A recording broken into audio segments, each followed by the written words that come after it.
Hello and good evening. My name is Adam Bilski, and I'm an employee at J.R. Judd Violins in Williamsport, Pennsylvania. My role as an employee is to service the rental instruments of the shop and help customers that come in looking at cellos. I've been a cellist for about 13 years now, and I have a lot of experience and helpful advice to many young players and students of my age and above. I'm writing this business proposal to Jeff Judd, the owner of J.R. Judd Violins in my hometown. And he has moved this business multiple times and expanded it as it has been growing astronomically over the past 10 or 15 years or so. The change that I propose is that our shop increases the average price of instruments. Right now we have a very diverse level of instruments ranging from student instruments that cost about $1,000 to instruments that cost more than $15,000.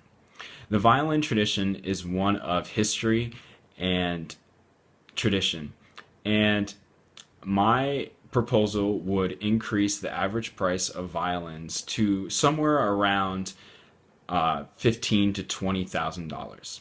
Now, what this does is it establishes an ethos about our company and shows that we are a serious contender in the violin market.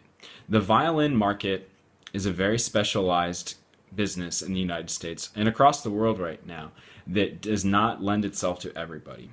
These businesses cater themselves to professional musicians in symphonies and soloists across the country and across the world.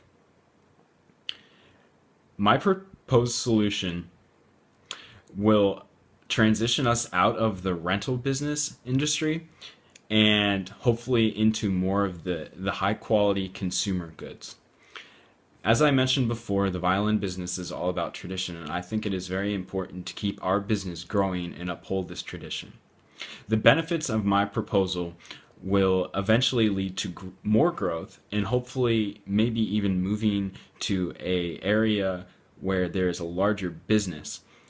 Now, this may not seem like a benefit at first, but I would disagree and say that it would only help our business grow, help our employees, and help our customers find the best instrument that they possibly can.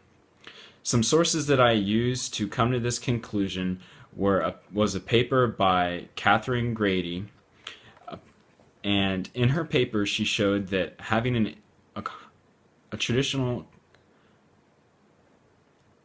a instrument will help eventually increases in value and is a good investment. Another story by the New York Times documents the story of a young violin maker. This violin maker took one of his instruments to a group of New York Philharmonic musicians, and while none of them purchased this instrument, they eventually pointed him in a direction where it was purchased by a contact made from one of these musicians. This help expands our network and will definitely help our customers find the right violin for them. Thank you very much, and thank you for listening.